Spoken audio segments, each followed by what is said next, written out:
Welcome to episode 15 of Dr. Apoki's blog Reinvented, where the timeless lessons of Dr. Charles Apoki are brought to life through contemporary storytelling. Get ready to be inspired, challenged, and equipped for growth. In this episode, we'll continue the discussion on lessons from my wife's poultry. If you haven't already, check out the previous episodes on this podcast. They'll give you some context for today's conversation. So, my wife was at the poultry, and I decided I'd go help out, but she declined my offer. Still, while I was there, I noticed something interesting. The birds were all crowded at the door, separating the outer room from their pen. It was so bad that she couldn't even find space to clear the floor or feed them. And you know what? It immediately reminded me of the Nigerian situation. These birds were hungry, desperate. This particular species has an enormous appetite for food. And just like them, we Nigerians have a big appetite for the good things of life. We love everything in big sizes and large numbers. We love big, fancy cars, and we like them moving in convoys behind us. We want big homes with large compounds. We like having many wives and many boyfriends. Even if a man is monogamous, he still wants to have side chicks. We like big stout. Even if two small bottles could make up one big one, we prefer the single big bottle. We love big ceremonies and huge crowds. Even in our churches, one pastor must preach in all the services. Sometimes, we refuse to create more branches because we want the whole crowd under our control. Even our fashion shows it. We like flowing gowns, even as men. No wonder we call ourselves the giant of Africa. But here's the thing. With this big appetite comes another problem. Artificial bottlenecks. Why is it that all driver's licenses must be approved from Abuja?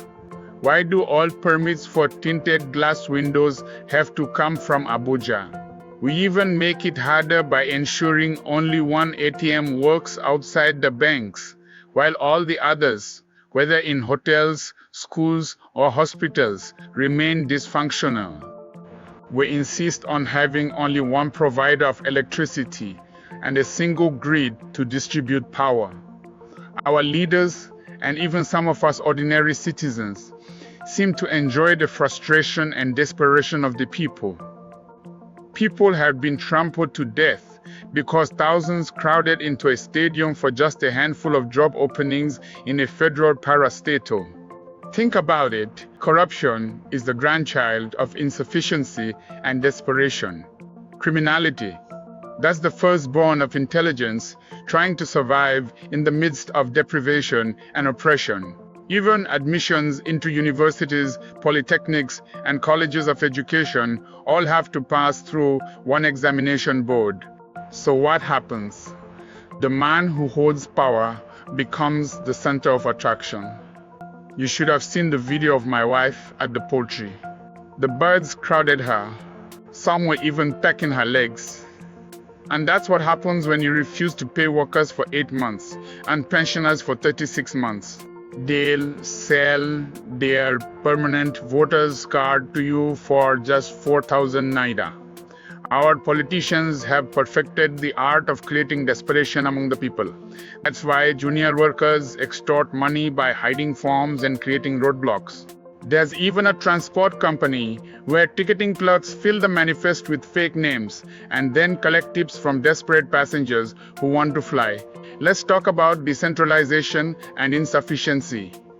Eventually, my wife was able to clean the feeding troughs and put food for the birds.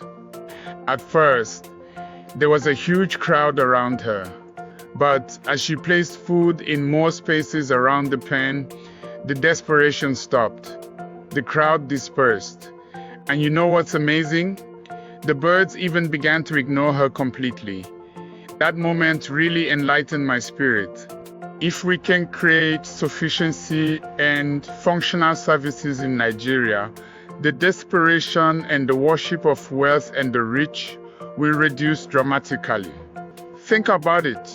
Why would I need to steal to buy a big generator if electricity is regular? Why sink a borehole if water runs reliably? Why buy a fast car if a fast train can take me anywhere I want easily? Why cheat to get university admission if there are plenty of other opportunities to live comfortably? Why spend millions on guard dogs if I know the police will respond promptly? This brings me back to a proposal I've shared before, a new narrative. I've suggested a 6-man presidential council representing the 6 geopolitical zones. Each person would serve 2 years as the presidential spokesman while handling a ministerial position.